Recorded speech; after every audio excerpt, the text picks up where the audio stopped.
أعوذ بالله من الشيطان الرجيم بسم الله الرحمن الرحيم الحمد لله رب العالمين الرحمن الرحيم مالك يوم الدين إياك نعبد وإياك نستعين اهدنا الصراط المستقيم صراط الذين أنعمت عليهم غير المغضوب عليهم ولا الضالين.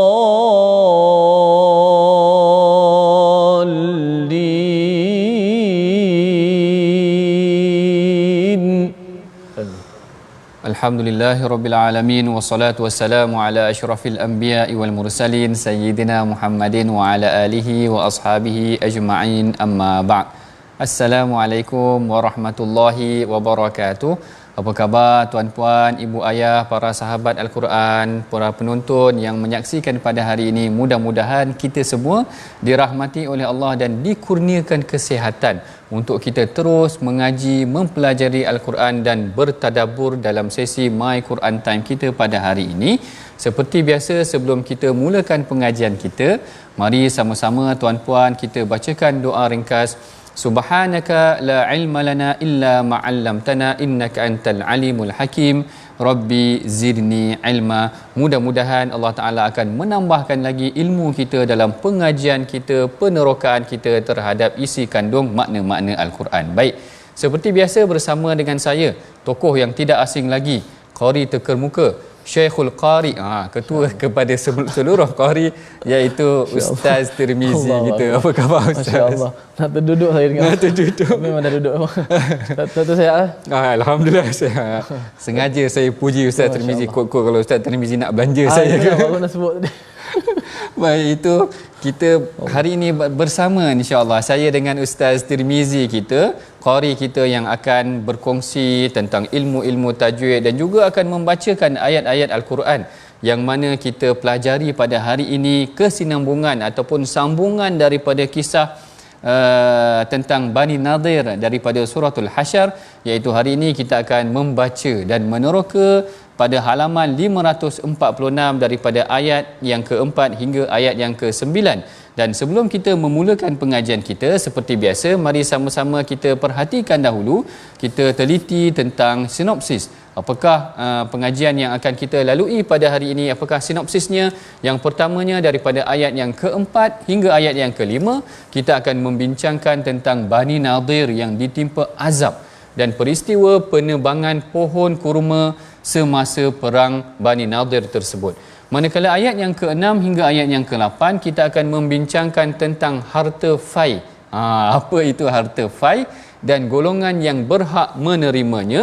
Manakala ayat yang ke-9 pula kita akan membincangkan tentang penjelasan mengenai keutamaan orang Muhajirin dan orang Ansar. Jadi di sini kalau kita perhatikan kepada sinopsis yang kita bincangkan, yang telah kita persembahkan kepada tuan-puan, ada 3 part utama yang akan kita bincangkan hari ini. Yang pertama tentang azab yang dikenakan oleh Allah Ta'ala kepada Bani Nadir. Yang kedua tentang harta fai. Harta fai ini nanti kita bincangkan. Dan yang ketiganya tentang kelebihan golongan Muhajirin dan Ansar yang diceritakan di dalam surah Al-Hasyr ini. Baik, sebelum kita memulakan pengajian kita, seperti biasa kita sama-sama kita baca ayat Al-Quran. Ini bukan kita nak dengar sahaja daripada Syekhul Qari kita, bukan kita nak dengar aja, tapi kita sama-sama baca. Kalau tuan-puan ada mushaf kat rumah, sama-sama kita baca daripada ayat yang keempat hingga ayat yang ke-8. Agak panjang sikit, boleh Ustaz setir ya? Boleh. InsyaAllah, insyaAllah. Boleh. Terima kasih Doktor di atas pencerahan awal, sinopsisnya dan gambaran daripada surah Al-Hasyr ini, muka surat 546.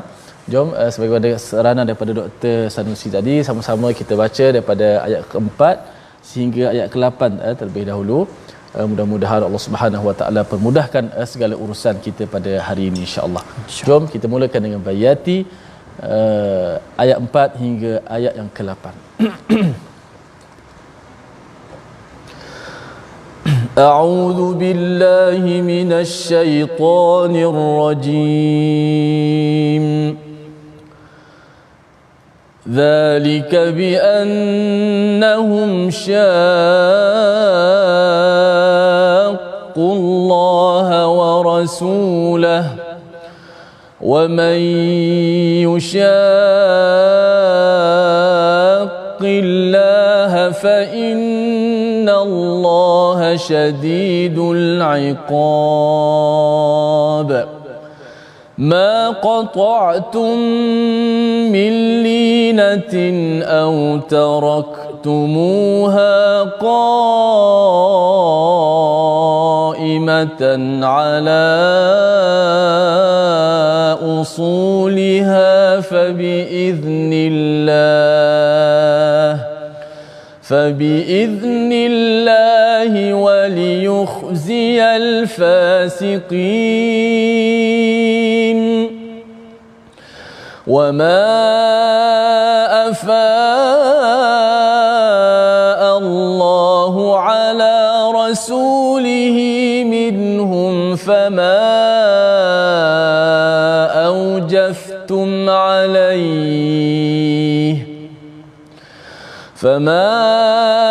أوجفتم عليه من خيل ولا ركاب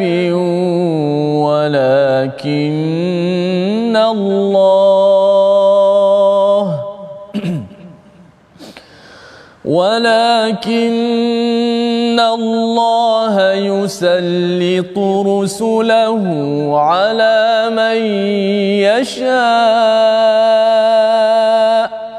والله على كل شيء قدير ما أفاء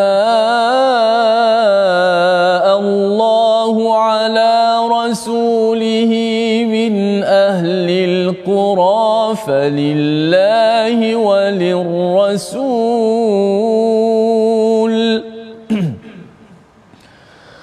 فلله وللرسول ولذي القربى واليتامى والمساكين وابن السبيل كي لا يكون دولة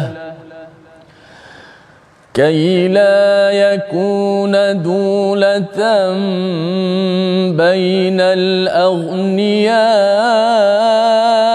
منكم وما آتاكم الرسول فخذوه وما نهاكم عنه فانتهوا واتقوا الله إن الله شديد العقاب للفقراء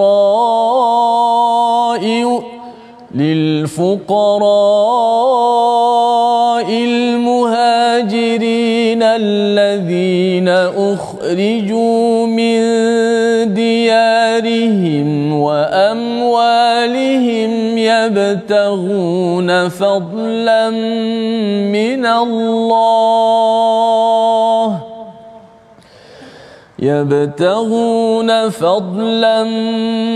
الله ورضوانا وينصرون الله ورسوله أولئك هم الصادقون. صدق الله.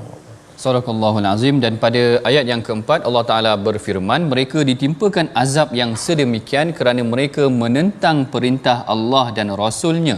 Dan ingatlah, sesiapa yang menentang perintah Allah, maka sesungguhnya Allah amatlah berat azabnya.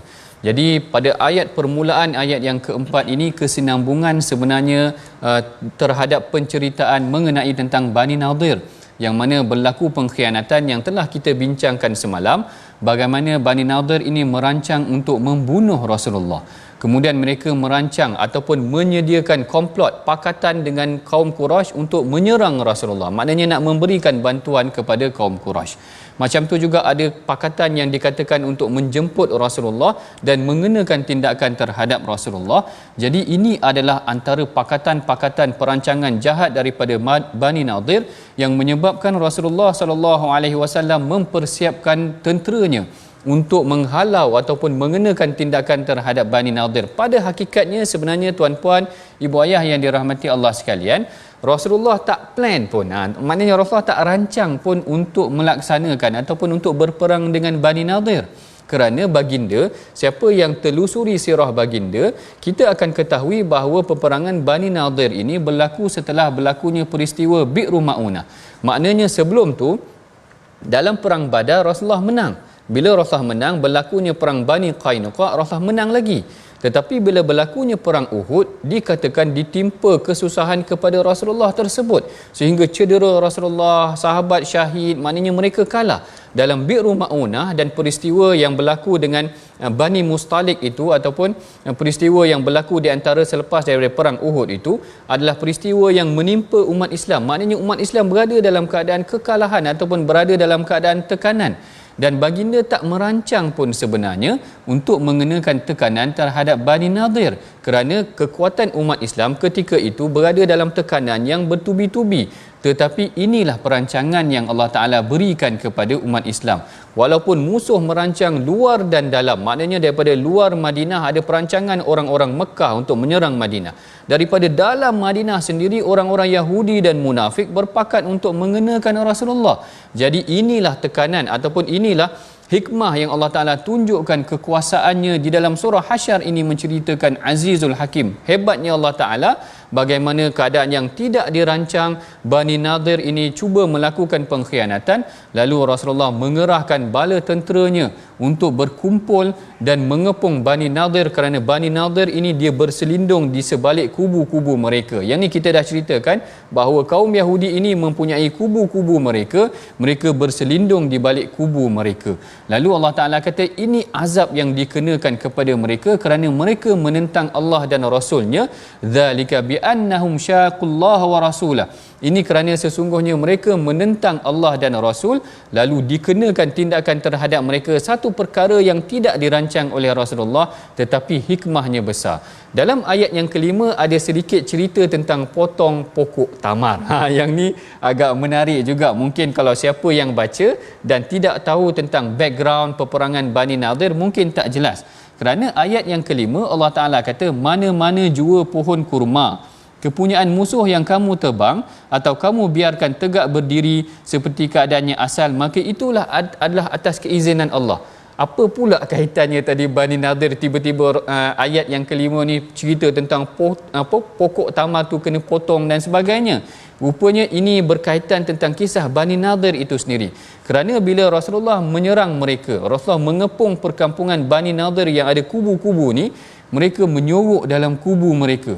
Bila mereka menyorok dalam kubu mereka, menurut riwayat Abdullah bin Abbas, Rasulullah nak suruh mereka keluar juga, Rasulullah tebang pohon-pohon tamar mereka. Maknanya dia orang ada kubu dan di luar kubu dia orang tu ada kebun-kebun dia orang. Jadi Rasulullah nak tarik dia orang keluar, Rasulullah potong semua pokok-pokok tamar milik mereka. Maknanya kaum Yahudi ni dia mempunyai aset yang banyak. Seakan-akannya dia mempunyai ladang-ladang di sekeliling kubu-kubu mereka. Bukan sahaja mereka mempunyai penempatan yang terancang, ada kubu, ada rumah-rumah yang tersusun, bahkan mereka juga mempunyai aset-aset daripada kebun-kebun. Lalu disebabkan untuk memaksa mereka tunduk kepada Allah dan Rasul atas pengkhianatan mereka, maka Rasulullah mengarahkan para sahabat untuk potong pokok-pokok tamar mereka itu, hapuskan aset mereka, cairkan aset mereka, lemahkan punca kuasa ataupun kekuatan ekonomi mereka, sehingga mereka jadi marah. Sehingga mereka jadi marah. Kalau dalam hadis ni Imam Ibnu Ishaq menyatakan, dia kata ya Muhammad innaka tanha 'anil fasad. Dia kata, wahai Muhammad, bukankah engkau ni melarang kita ni daripada melakukan kejahatan, fasad? Fama baluka ta'muru biqat'il asjar. Kenapa engkau suruh para sahabat engkau ni potong pokok-pokok tamar kami ni, aset-aset kami ni? Lalu kalau kita nak faham, sebenarnya kalau dia nak dibandingkan tentang akhlak Rasulullah, kononnya Rasulullah ni melakukan kerosakan yang dilakukan oleh Yahudi itu lebih besar. Mereka kufur kepada Allah Ta'ala, bahkan merancang untuk membunuh Rasulullah. Kalau setakat tebang pokok tu nak dibandingkan dengan pengkhianatan yang mereka lakukan, pengkhianatan terhadap kitab Taurat yang telah diturunkan kepada mereka, ini menunjukkan pengkhianat potong pokok tu lebih ringan mudaratnya berbanding dengan apa yang dilakukan oleh orang Yahudi. Lalu Allah Ta'ala menegaskan dalam ayat yang kelima, ma qata'tum min linatin aw taraktumuha qa'imatan ala usuliha fa bi idznillahi wa liyukhziyal fasiqin. Apa sahaja yang kamu potong wahai Muhammad, apa sahaja yang kamu tinggalkan daripada pokok-pokok itu, maka itu adalah atas keizinan daripada Allah Subhanahu Wa Taala. Dan menariknya juga sebenarnya ketika arahan untuk potong pokok tamar mereka tu, untuk tebas ataupun hapuskan aset-aset mereka ni, ada sahabat yang jiwa dia teragak-agak. Yang ni saya nak ceritakan bagaimana baiknya sahabat.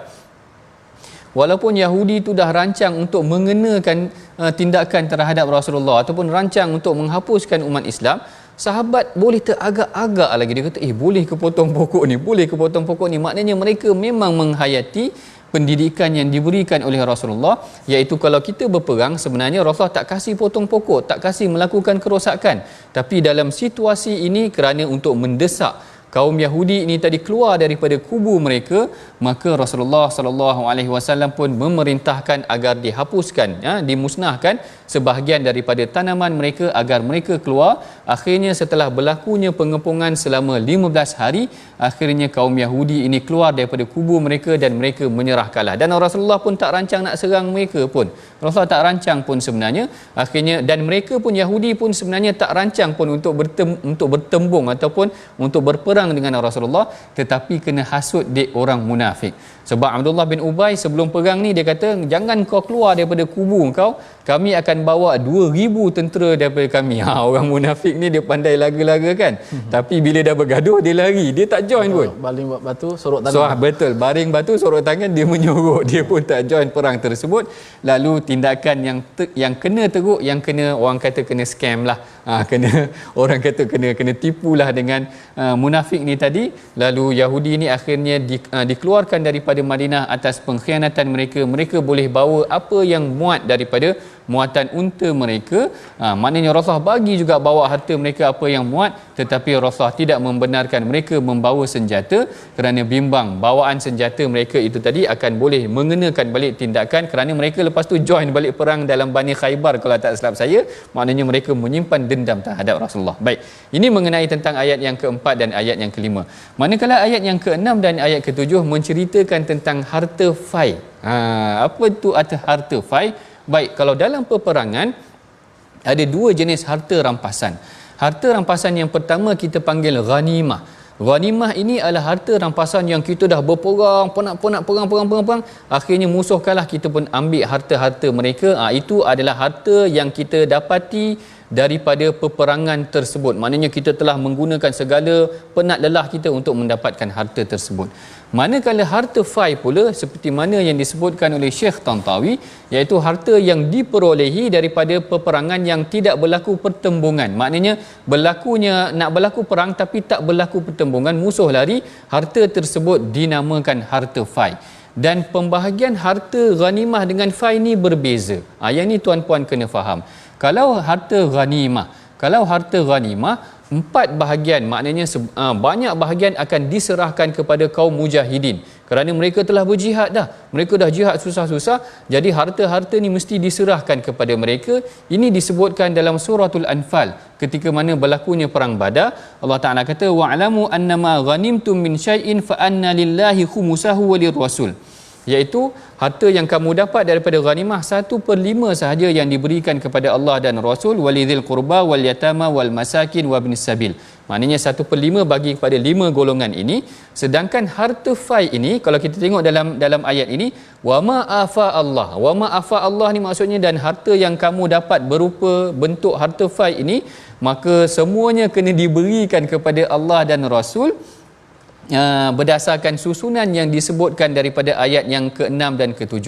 Jadi di sini kita faham harta ghanimah yang diambil daripada penat kita berperang, harta fai diambil daripada harta yang tidak berlakunya pertembungan. Jadi ini adalah pengajaran ringkas mengenai tentang harta fai. Kita akan perincikan sedikit kalau ada masa selepas daripada ini.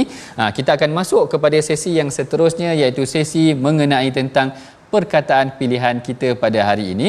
Apakah perkataan pilihan kita pada hari ini? Mari sama-sama kita perhatikan, iaitu bawa'a. Perkataan ini disebutkan di dalam surah Al-Hasyr ini pada ayat yang ke-9.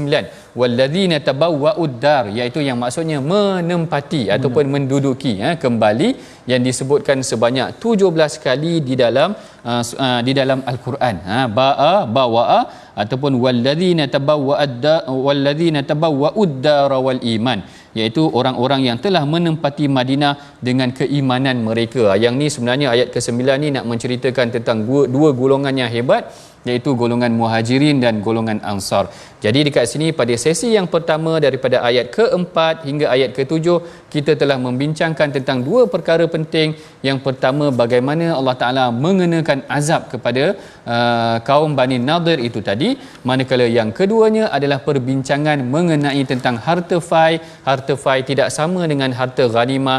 Harta ghanimah itu adalah harta yang diperolehi daripada peperangan pertempuran itu, sedangkan harta fai tidak diperolehi melalui pertempuran. Jadi kita rehat dahulu seketika tuan-puan, jangan ke mana-mana. Kita akan bertemu lagi selepas daripada ini. Baca, faham dan amal. Masya-Allah.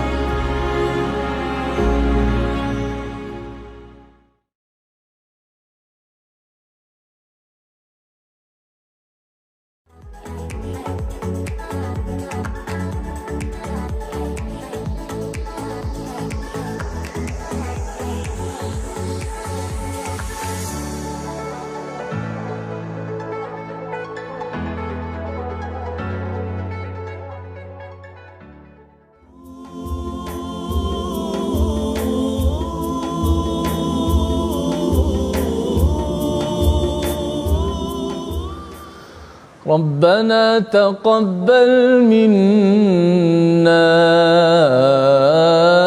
إنك أنت السميع العليم.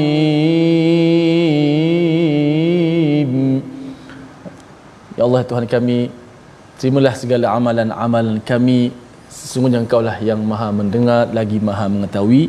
Terima kasih pada semua penonton-penonton, sahabat-sahabat yang pencinta Al-Quran, yang sentiasa setia dalam My Quran Time baca, faham, amal.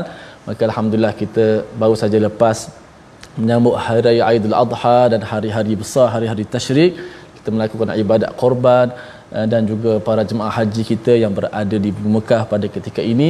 Maka kita doakan Allah Subhanahu Wa Taala menerima segala amalan-amalan kita sehinggalah menjadi kebaikan kepada kita di hari akhirat kelak. Maka sebab itulah kalau kita buka perbahasan dalam suratul Hajj, begitu menarik bila Allah buka tentang persyariatan ibadat haji, korban dan sebagainya, ditutup tentang ayat tersebut dengan la yanalallaha luhumuha wala dima'uha walakin yanaluhut taqwa minkum.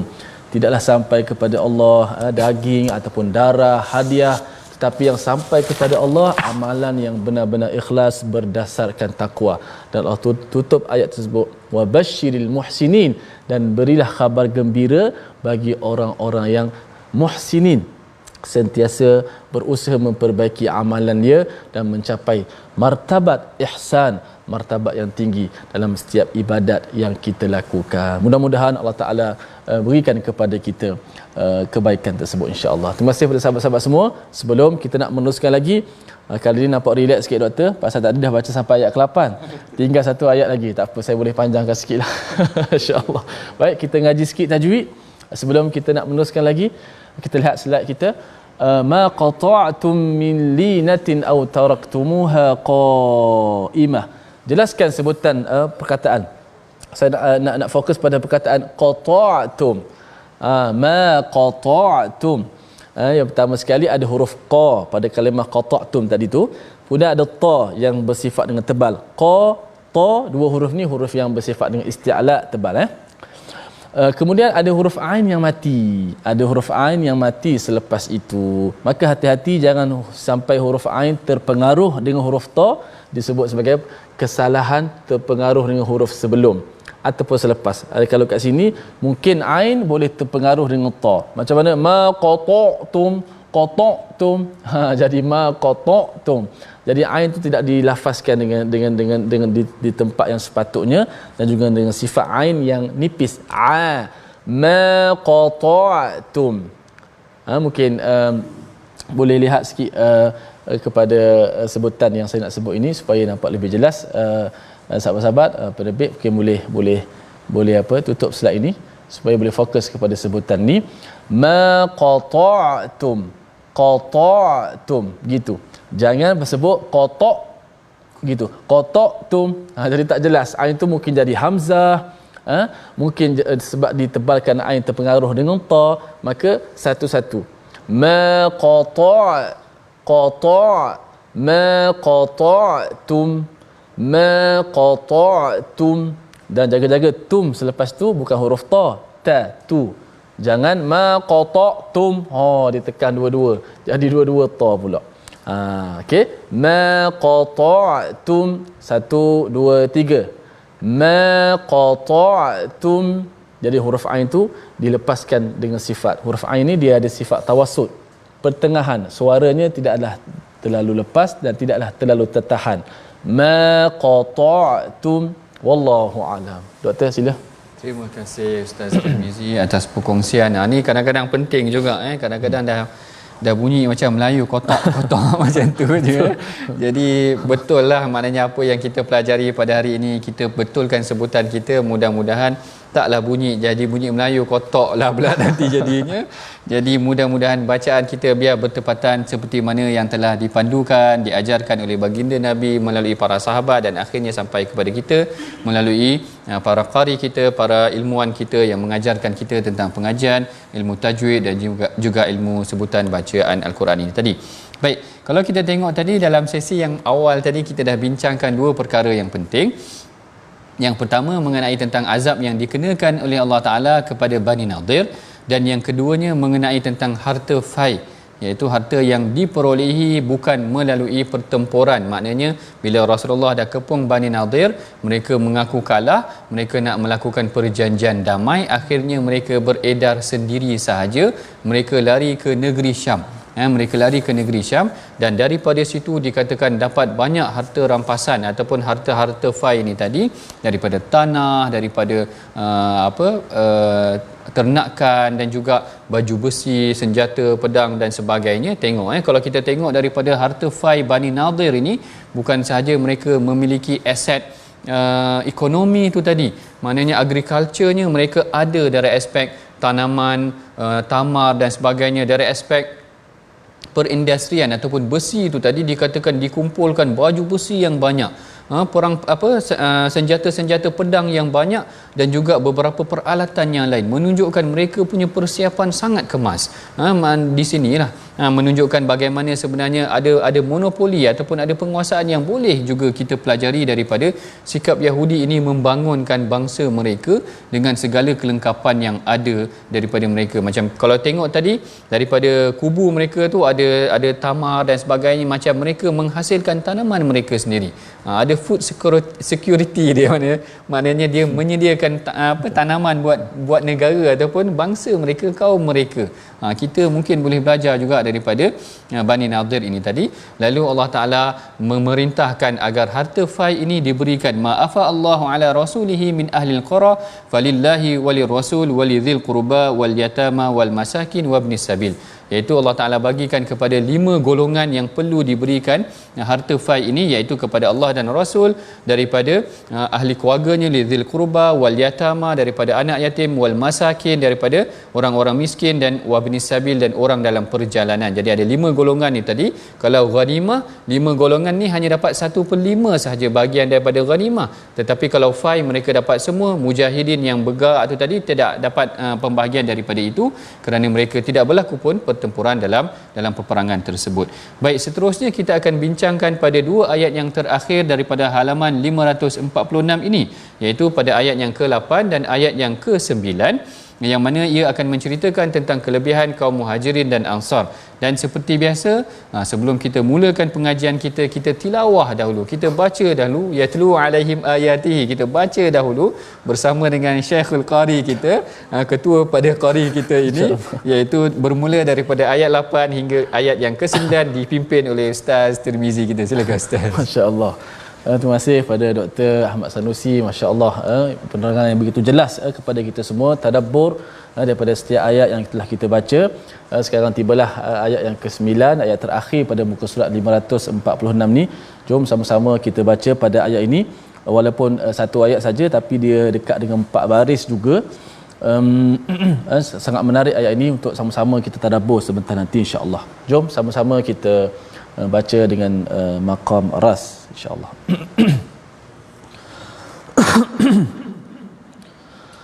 A'udzu billahi minasy syaithanir rajim. Bismillahirrahmanirrahim. والذين تبوأوا الدار والإيمان من قبلهم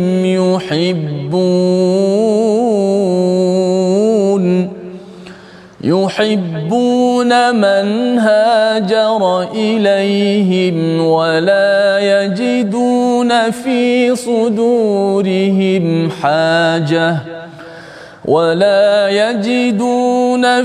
صدورهم حاجة مما أوتوا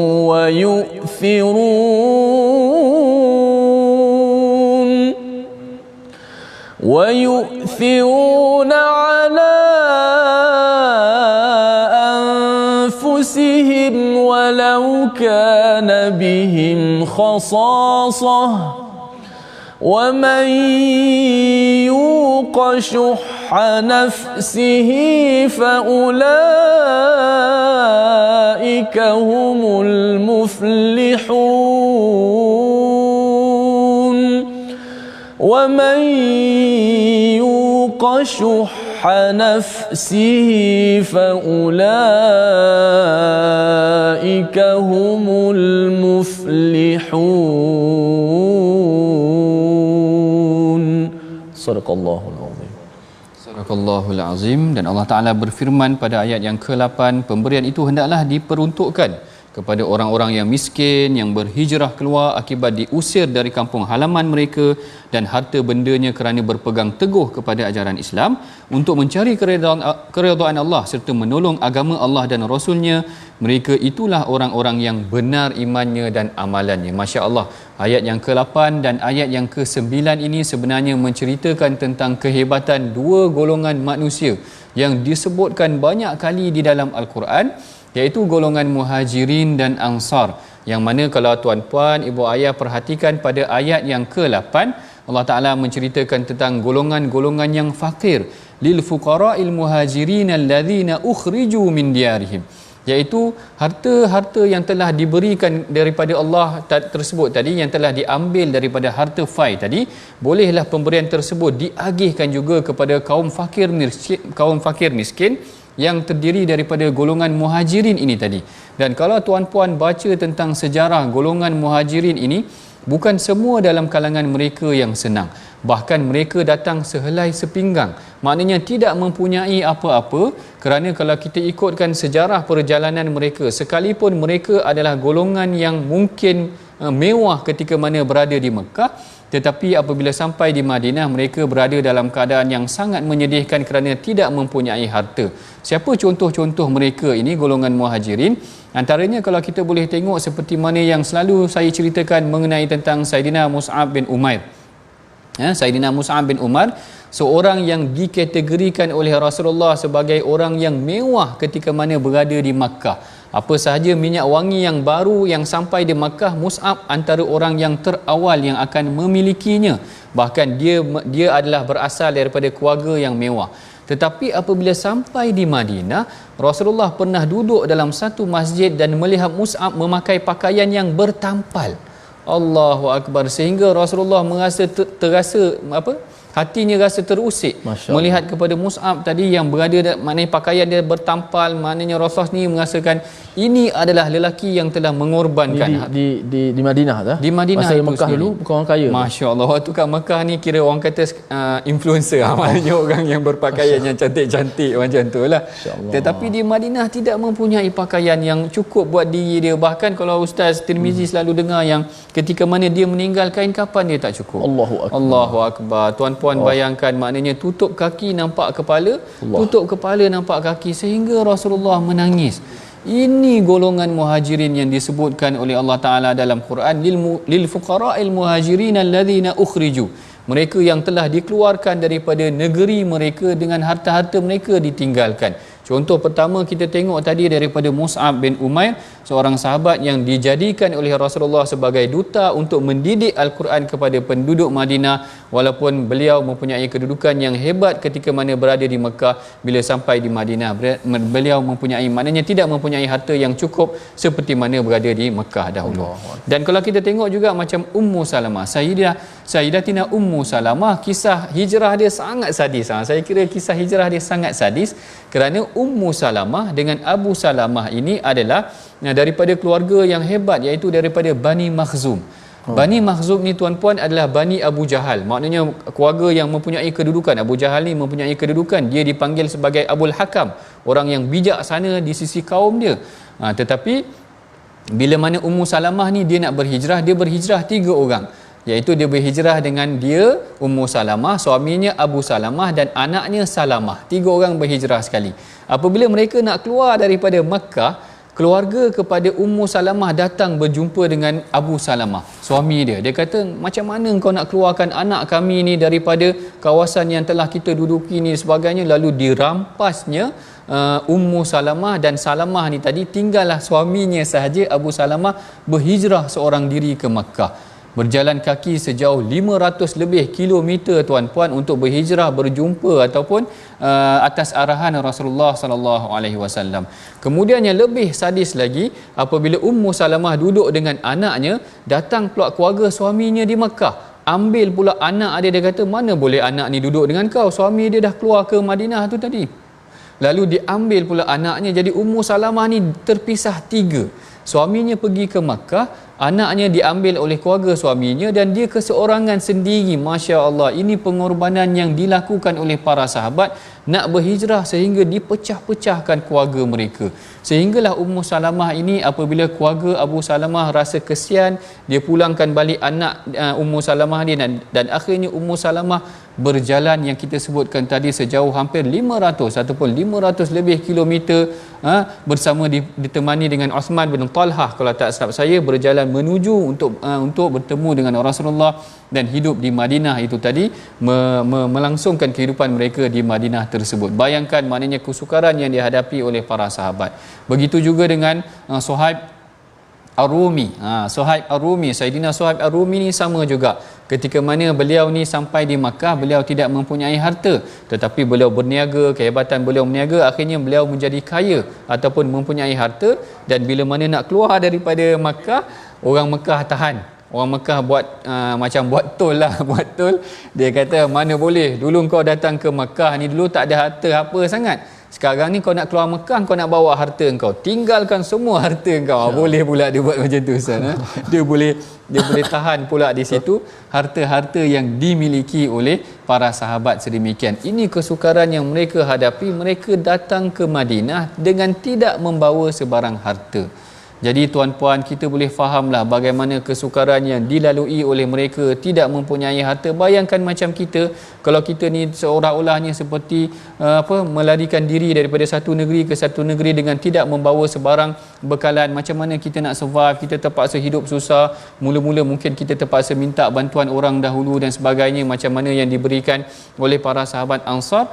Yang inilah yang dilalui oleh Rasulullah dan juga para sahabat dan golongan Muhajirin. Yang ni ayat yang ke-8 menceritakan tentang kehebatan golongan Muhajirin.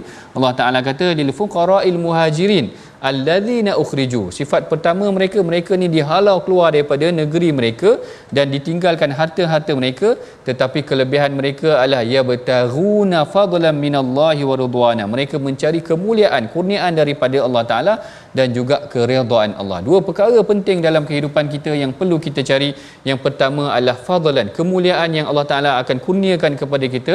Kita selalu minta kekurniaan daripada Allah. Dan yang keduanya ridwana, iaitu keridaan Allah Taala. Ini yang dua perkara yang paling penting yang kita belajar daripada sifat kaum Muhajirin. Mereka mengejar kemuliaan daripada Allah Taala dan mengejar keredaan daripada Allah Taala. Dan sifat mereka ini adalah wayansurunallaha wa rasulah. Dalam keadaan tidak mempunyai harta, mereka berusaha untuk membantu Allah dan Rasulnya. Ulaika humus sadiqun. Mereka disifatkan sebagai orang yang benar. Ini golongan yang pertama yang dipuji oleh Allah Ta'ala di dalam Al-Quran kerana mencari keredaan Allah, iaitu kaum Muhajirin. Manakala kaum yang kedua yang luar biasa, tidak kurang luar biasanya, adalah kaum Ansar, yang Allah Ta'ala kata walladzina tabawwa'ud dara wal iman min qablihim yuhibbuna man hajara ilaihim wa la yajiduna fi sudurihim hajatan mimma utu wa yu'thiruna ala anfusihim walau kana bihim khasasa. Allah Taala kata, dan orang-orang Ansar yang mendiami negeri Madinah serta beriman sebelum mereka, mengasihi orang-orang, tengok mereka ni beriman dan mengasihi orang-orang yang berhijrah, dan mereka tidak ada perasaan ataupun tidak ada dalam hati mereka perasaan untuk mengambil apa yang telah diberikan kepada orang Muhajirin. Tengok tadi, mereka beriman Ustaz, kemudian mereka memberikan apa yang mereka ada di sisi mereka. Wa yu'thiruna ala anfusihim, kemudian dia wa yu'thiruna ala anfusihim walau kana bihim khasasa, walaupun mereka ada rasa keperluan, mereka tak terasa. Yang ni saya suka tentang ayat ini, menceritakan kelebihan kaum Ansar. Mereka perlukan sesuatu tetapi mereka tak merasakan, maknanya dia utamakan sahabat kita yang lain. Ini yang tidak ada ataupun ini yang perlu kita pelajari. Yang saya teringat juga ada satu kisah yang agak menarik juga kalau kita boleh kongsikan pada sesi kita pada hari ini, insya-Allah tuan-puan, mengenai tentang seorang lelaki. Seorang lelaki Ansar yang sempat saya bacakan hadis ini yang sebentar tadi, iaitu Rasulullah sallallahu alaihi wasallam dia pernah duduk dengan para sahabat dalam masjid. Duduk dengan sahabat dalam masjid, lalu dia kata, ya tali' alaikum al-an rajulun min ahlil jannah. Rasulullah kata, akan datang kepada kamu sekarang ni seorang lelaki daripada ahli syurga. Jadi para sahabat semua nak tengok siapa lelaki itu. Kenapa Rasulullah kata dia daripada ahli syurga? Fatala rajulun minal ansar. Lalu datang seorang lelaki daripada Ansar, yutahhir lihyatahu, iaitu dia tenang bersihkan janggut dia daripada wuduk dia. Jadi dia orang tengok macam biasa je, tak ada apa-apa. Lalu beberapa hari lepas tu pun Rasulullah cakap macam tu, ya tali' alaikum rajulun min ahli jannah, akan datang kepada kamu seorang lelaki daripada ahli syurga. Tengok lelaki tu macam biasanya. Lalu Abdullah bin Amru bin Al-As, ni Abdullah bin Amru bin Al-As ni dia tak puas hati. Dia tak puas hati, kenapalah? Dia kata, Rasulullah kata engkau ni daripada ahli syurga. Lalu dia kata kepada lelaki tersebut, aku ada isu sikit dengan ayah aku nak tumpang rumah engkau selama 3 hari. Dia cakap macam tu kepada lelaki tersebut. Lelaki tersebut terus setuju. Ini kelebihan kaum Ansar. Lelaki tersebut terus setuju, dan bila dia duduk di rumah lelaki tersebut tidak mempunyai apa-apa amalan, melainkan lelaki tersebut kata, aku ni tidak ada rasa dengki dengan orang lain. Ini kelebihan yang ada pada lelaki Ansar tersebut, sehingga Rasulullah menjanjikan dia syurga kerana dia tidak mempunyai hasad terhadap orang lain. Baik, kita telah pun hampir sampai ke penghujung rancangan. Macam biasa rasa sekejap tak habis cerita lagi sebenarnya tadi. Tapi tak apa, kita potong dahulu kat sini. Kita bacakan dahulu resolusi. Mudah-mudahan ada banyak pengajaran yang boleh kita amalkan pada hari ini. Yang pertama, mengagihkan harta kepada golongan yang berhak harta fai tadi kita agihkan kepada golongan seperti mana yang telah disebutkan oleh Allah. Yang keduanya tetap berjuang menegakkan agama Allah walau apa status kita, ayat ke-8 tentang golongan yang fakir muhajirin tadi. Dan yang ketiganya saling berkasih sayang dan membantu orang yang memerlukan bantuan seperti mana yang dilakukan oleh kaum Ansar. Kita tengok kaum Ansar itu tadi, Rasulullah puji mereka kerana mereka boleh bagi harta mereka tanpa ada rasa hasad ataupun tanpa ada rasa berkeinginan terhadap harta mereka kembali. Inilah sifat mereka, sifat ithar. Wa yu'thiruna ala anfusihim. Mereka memberikan rasa ithar kepada orang-orang yang datang kepada mereka. Ini yang perlu kita belajar. Kita boleh mengutamakan sahabat kita tanpa kita ada rasa nak kepada perkara tersebut. Baik, saya kira kita telah pun sampai kepada penghujung perbincangan kita pada hari ini. InsyaAllah Ustaz Tirmizi dan Tirmizi, mudah-mudahan Allah Ta'ala memberkati pengajian kita pada hari ini. Mari sama-sama tuan-puan kita bacakan doa. Mudah-mudahan Allah Ta'ala melimpahkan rahmat kepada kita. Silakan Ustaz Tirmizi. Bismillah, alhamdulillah, wassalatu wassalamu ala rasulillah, alhamdulillah rabbil alamin, wassalatu wassalamu ala rasulillah. Allahumma barikna fi amwalina wa fi ahwalina. Ya Allah, berkatilah apa-apa yang kau berikan kepada kami, ya Allah. Berkatilah masa kami, ya Allah. Berkatilah keluarga kami, ya Allah. Berkatilah keluarga dan anak-anak isteri dan anak-anak kami, ya Allah. Dan berkatilah rezeki kau berikan kepada kami, ya Allah. Janganlah kami jadikan kami lalai dengan harta kami, ya Allah. Jadikanlah kami seperti golongan Ansar, ya Allah, sentiasa mengutamakan keperluan orang lain, ya Allah. Ya Allah, berikan kebaikan kepada kami semua, ya Allah. Ampunkanlah dosa-dosa kami, ya Allah, dan jauhkanlah kami daripada sifat kerekut, ya Allah. Jauhkanlah kami daripada sifat baki, ya Allah. Golongkanlah kami orang-orang yang sentiasa mendermakan harta ke jalan-Mu, ya Allah. Amin ya rabbal alamin. Walhamdulillahi rabbil alamin. Alhamdulillah, terima kasih kepada semua sahabat-sahabat yang terus setia dalam My Quran Time. Mudah-mudahan muka surat 546 ini yang penuh dengan panduan, yang penuh dengan mutiara-mutiara kata-kata, mudah-mudahan dapat sama-sama kita amalkan dalam kehidupan kita. Dan kita mengajak semua sahabat-sahabat seperti biasa untuk menyumbang dalam tabung gerakan Al-Quran. Moga-moga dapat beri manfaat sama-sama kepada ummah untuk sama-sama belajar ilmu Al-Quran. Dan jangan lupa saksikan ulangan My Quran Time malam ini dan esok pagi, sehingga kita bertemu lagi dalam My Quran Time, baca, faham, amal. Assalamualaikum warahmatullahi wabarakatuh.